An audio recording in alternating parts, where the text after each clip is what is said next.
Hi friends, ఇది ఒకప్పుడు ఎంతో అందమైన కలర్ఫుల్ అపార్ట్మెంట్.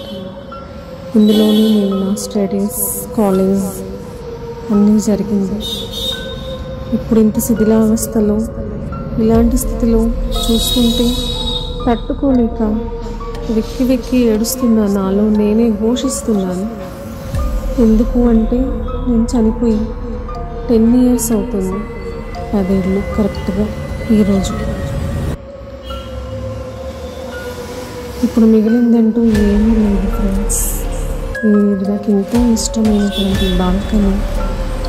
ఇక్కడ చూడ్డానికి పచ్చని చెట్లు తప్ప ఏమీ లేదు.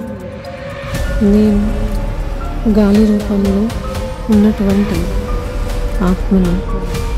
అసలు ఎందుకు చనిపోయాను, ఎలా చనిపోయాను, అసలు ఏం జరిగింది నా లైఫ్లో తెలుసుకోవాలంటే నెక్స్ట్ ఎపిసోడ్స్లో నేను మాట్లాడతాను. దయచేసి చూడండి.